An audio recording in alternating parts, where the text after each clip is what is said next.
This is Dan Harrelson alongside Nick Taylor. Today we're talking to Mitch Gaspard, head coach of Alabama baseball. Big win last night, Coach. How you doing?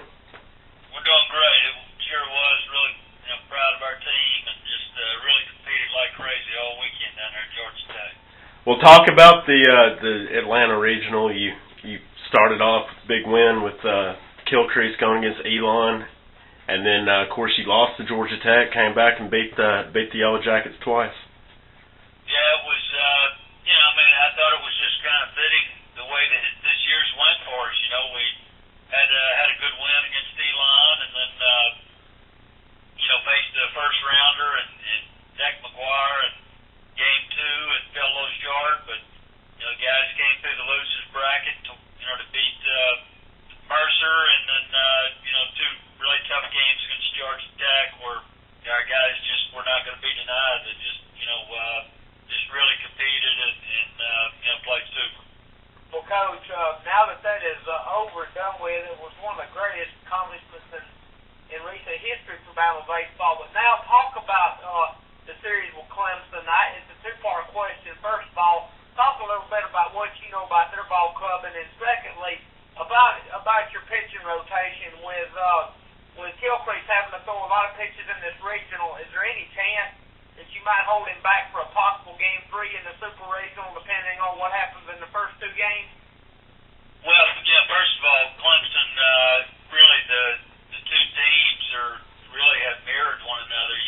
We're so close in both RPIs and our record and just the way both of us have played has been very similar throughout the course of the year. And they're obviously a really good team that really balanced both pitching wise and offensively.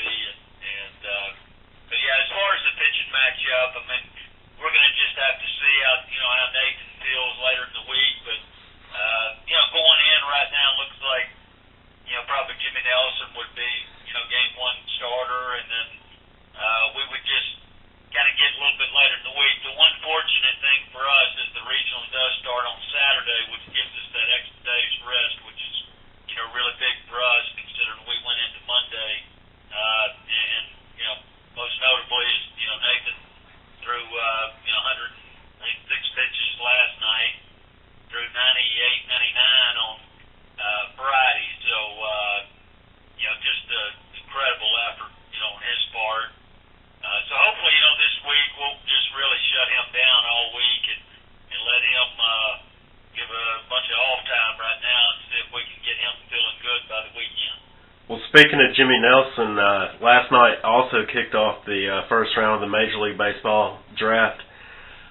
Today, second round, Nelson went to the Brewers, so we're going to look after that. Have you talked to Nelson today? And also, 10th round, Ross Wilson went to the White Sox. Nelson actually was just walking in the office as he got a phone call, and great for him, very deserving. He's had a tremendous year, and I think Coach Bunn's really been a big influence with Jimmy, and has really helped him along the way, and so very deserving. And I believe now we've had 4 of our players drafted. Josh went with the Rockies in the 3rd round, and Ross Wilson in the 10th round with the White Sox, and Jake Smith went the 15th round to the Phillies. So had a good run. I think we'll probably get a couple more possibly drafted a little bit later on tonight. Well, speaking of Ross Wilson, like you said, 10th round to the White Sox. Of course, we all know the AA ball club in Hoover with the Barons. Have you talked to him today? What do you think he's going to do? Yeah, we've obviously been in contact with all of our guys, and right now I think today's just the first day of the excitement of getting drafted, and so we'll have to see. That's going to be a personal decision for those guys, and we try to do our best to give them advice and look at both sides of it. But ultimately, that's a family decision of what they want to do, and regardless, we wish them well whichever way they decide to go. But all 4 of those guys, along with the other guys that are on that club, have been just a big force on our success here, particularly in the last month of the season. Well, do you think that gives these players extra motivation going into this super regional against Clemson, thinking, hey, I just got drafted by these Major League Baseball teams? I think for us more it's about our team, and that's really why we've had the success we have had over the last 3 or 4 weeks. Is we've just come together as a group. We've been on the stat sheets away, and it's really not about the individual goals right now. It's just about our team goals, and that's going to Clemson and trying to win a series so we can go to Omaha. Well, Coach, speaking, one more question about the draft. From the Nick Saban philosophy, if you will, how difficult is it to try to win a super regional or try to compete for a national championship, in the middle of all the draft and all the distractions and all the external factors, if you will? Is that difficult to manage, or if you have the right team chemistry, does it make it easy? Well, I think a lot of it, Nick, is just what you said. You got to have the right makeup, with each player, and they've got to put the team before the draft, and there's going to be plenty of time for negotiations once our season's completed, and so I think our guys are all committed to this team right now.